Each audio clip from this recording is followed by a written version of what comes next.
Perdana Menteri Israel Benjamin Netanyahu dengan tegas mengatakan Israel tidak akan terikat oleh kesepakatan nuklir apapun yang mengancam keberadaan kami.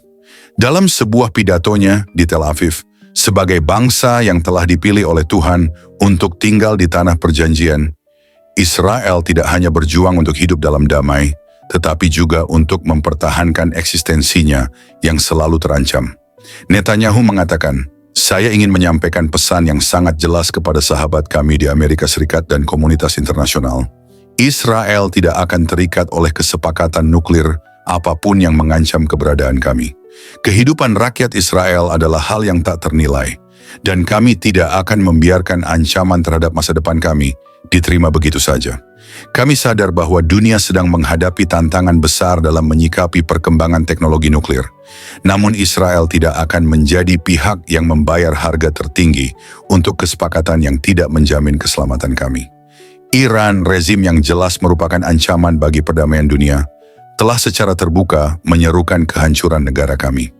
Oleh karena itu, kesepakatan yang tidak sepenuhnya membongkar infrastruktur nuklir Iran dan tidak menghentikan pengembangan misil balistiknya hanyalah memberi jalan bagi negara ini untuk mengembangkan senjata nuklir yang dapat mengancam tidak hanya Israel, tetapi juga stabilitas kawasan dan dunia secara keseluruhan. Sejarah telah mengajarkan kami betapa Iran telah melanggar perjanjian sebelumnya. Kami menyaksikan bagaimana fasilitas nuklir mereka disembunyikan dan dukungan mereka terhadap terorisme terus berkembang di seluruh kawasan. Kesepakatan semacam itu tidak dapat dianggap sebagai solusi. Ini adalah ancaman yang lebih besar yang justru akan semakin memperburuk ketegangan yang ada. Sebagai negara yang terancam oleh kehadiran rezim yang ekstremis ini, Israel memiliki hak dan kewajiban untuk melindungi diri dari ancaman eksistensial yang terus berkembang. Jika dunia memilih untuk mengabaikan bahaya yang nyata ini, kami tidak akan tinggal diam. Kami akan mengambil langkah-langkah yang diperlukan untuk memastikan keamanan dan masa depan rakyat kami. Kami menghargai aliansi kami dengan Amerika Serikat, sebuah kemitraan yang telah terbukti penting. Namun, kami ingin menegaskan bahwa keamanan Israel tidak dapat dikompromikan dengan cara apapun. Kami berharap sahabat kami di Washington dan komunitas internasional memahami bahwa dalam hal ini kami tidak dapat mengambil risiko yang bisa mengorbankan kehidupan dan keselamatan kami. Israel akan tetap berdiri teguh dalam menjaga hak kami untuk hidup dalam damai dan aman, karena itu adalah hak yang Tuhan berikan kepada kami, dan kami akan berjuang untuknya sampai akhir.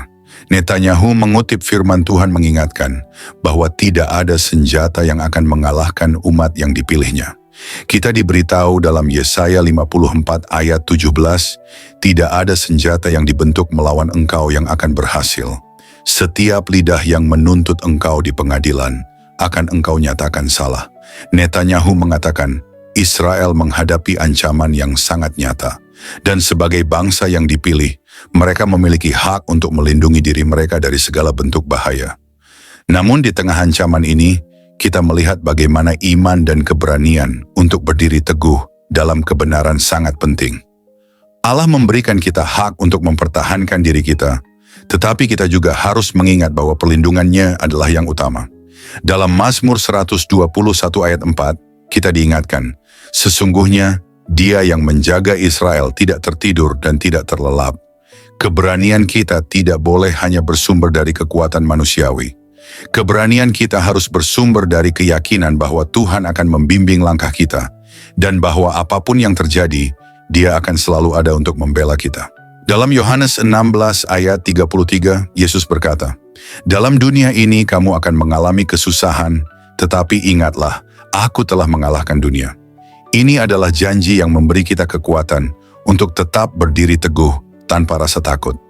Saudaraku, seperti Israel, kita juga harus memiliki keberanian untuk berdiri teguh dalam iman kita. Meskipun dunia ini penuh dengan ancaman dan ketidakpastian, kita tidak boleh membiarkan ancaman yang datang mengalahkan kita atau membuat kita merasa takut. Sebaliknya, kita harus percaya bahwa Tuhan adalah pelindung kita yang sejati. Dan seperti Israel, kita dipanggil untuk berani mengambil langkah-langkah yang diperlukan untuk menjaga keamanan dan keselamatan umatnya.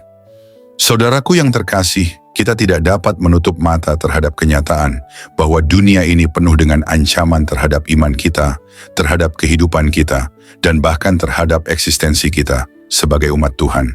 Tetapi seperti Israel, kita dipanggil untuk tidak tinggal diam.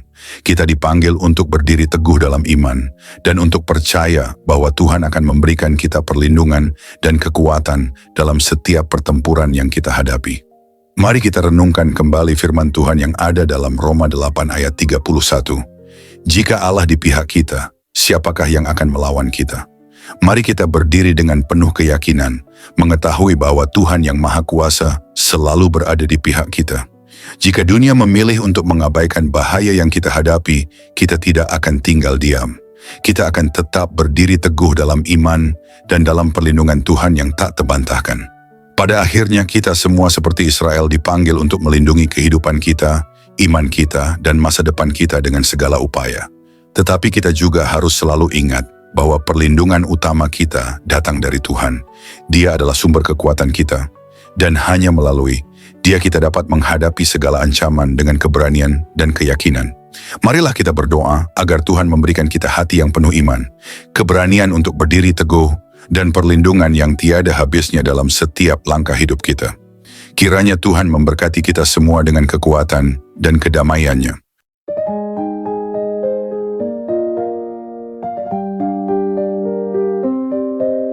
Shalom saudara-saudari, terkasih dalam Kristus. Selamat kita berjumpa kembali dalam renungan sore ini. Saya percaya saudara semua telah melewati hari ini dalam penyertaan dan anugerah Tuhan yang besar. Mungkin ada di antara kita yang hari ini penuh sukacita, ada pula yang bergumul dengan kelelahan, tekanan, atau bahkan kesedihan. Tetapi sore ini, mari kita duduk diam sejenak di hadapan Tuhan, membuka hati dan pikiran, sebab firman Tuhan bukan hanya penghibur, tapi pedang yang membelah kegelapan, membongkar kepalsuan, dan menegakkan yang benar.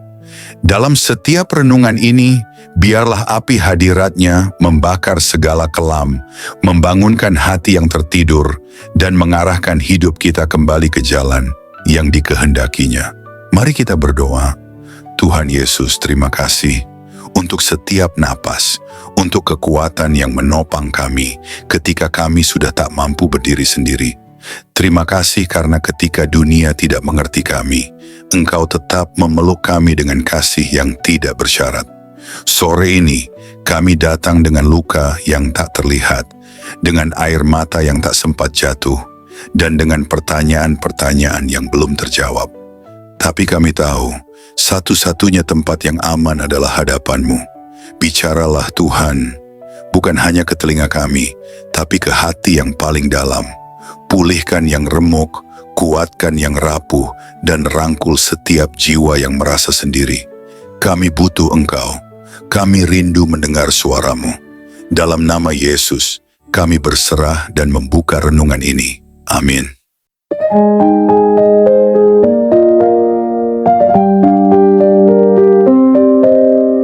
Saudaraku yang terkasih, hari ini Netanyahu hanya berkata satu hal yang tegas namun penuh makna. Israel tidak akan terikat oleh kesepakatan yang mengancam keberadaan kami. Dan itu bukan sekadar pernyataan politik. Itu adalah gema dari janji Allah yang kekal bahwa umatnya tidak akan dibiarkan binasa. Itu adalah seruan iman. Itu adalah perlawanan spiritual terhadap rencana-rencana jahat yang sedang digodok di balik meja perundingan dunia.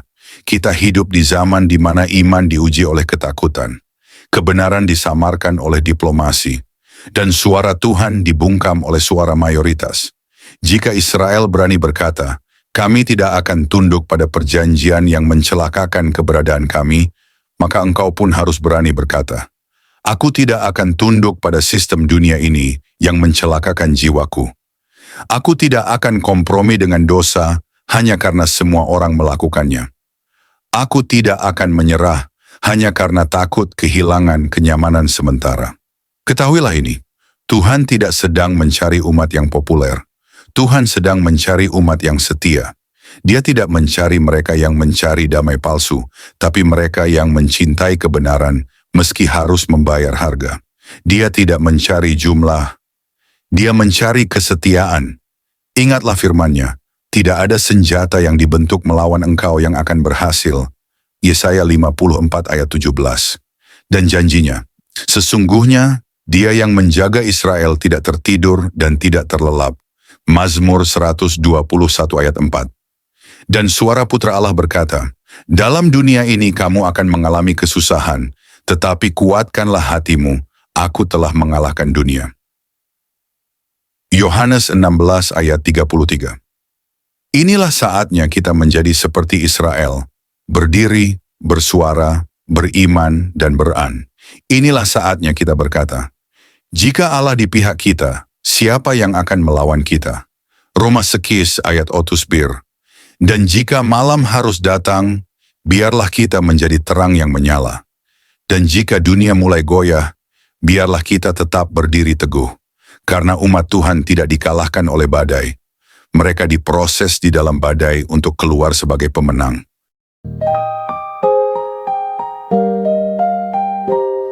Mari kita berdoa. Terima kasih Tuhan Yesus atas firman-Mu yang kami dengarkan sore ini.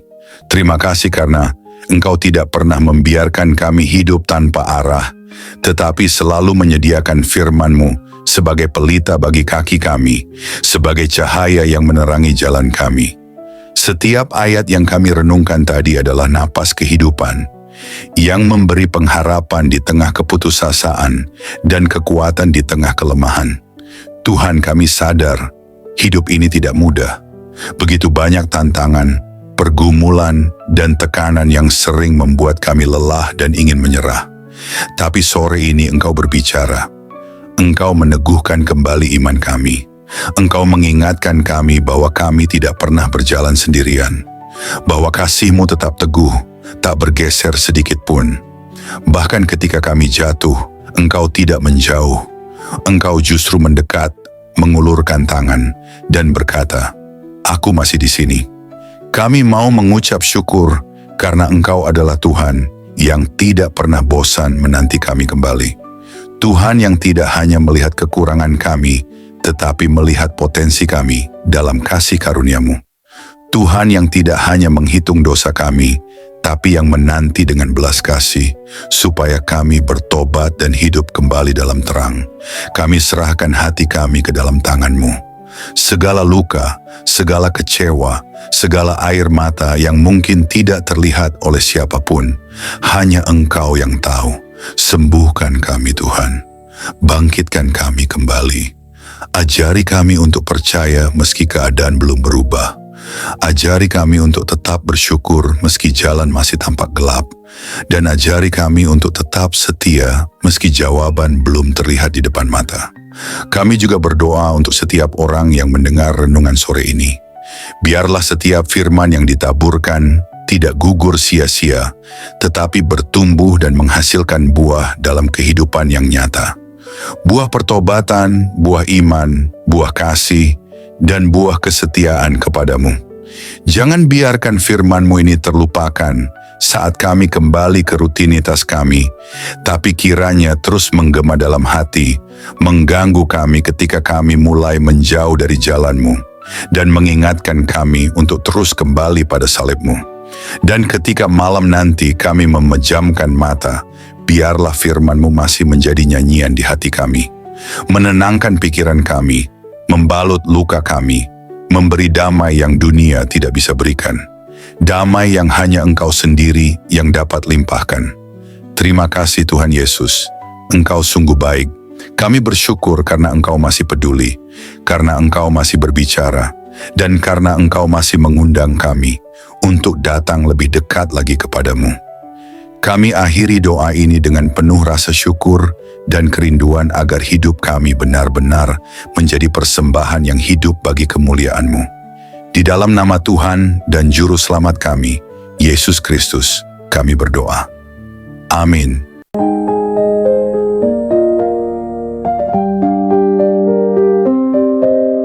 Puji Tuhan, saudara yang dikasihi oleh Tuhan, saya percaya bahwa firman Tuhan selalu menjadi berkat, kekuatan, dan penghiburan bagi setiap kita. Dalam setiap perjalanan hidup, kita mungkin menghadapi berbagai tantangan, pergumulan, dan ujian, tetapi firman Tuhan selalu memberikan jawaban, pengharapan, dan kekuatan yang baru. Roh Kudus yang telah diberikan kepada kita akan selalu menolong dan membimbing kita untuk semakin memahami kebenaran firman Tuhan. Dia akan menerangi hati dan pikiran kita agar kita dapat hidup sesuai dengan kehendak-Nya, berjalan dalam terang-Nya, dan mengalami kehidupan yang penuh dengan kasih karunia serta kemenangan di dalam Yesus Kristus. Jangan pernah takut atau khawatir, sebab Tuhan selalu beserta kita. Dia yang memegang kendali atas segala sesuatu, dan janjinya adalah ya dan amin. Percayalah bahwa setiap langkah hidup kita telah dirancang untuk membawa kita kepada rencananya yang indah. Pegang teguh firman-Nya, berdoalah dengan iman, dan hiduplah dalam ketaatan kepadanya, maka kita akan melihat kemuliaan Tuhan dinyatakan dalam hidup kita. Tuhan Yesus memberkati saudara semua. Teruslah bertumbuh dalam iman, kasih, dan pengharapan di dalam Kristus. Sampai jumpa dalam renungan berikutnya. Kiranya damai sejahtera Tuhan senantiasa menyertai kita semua.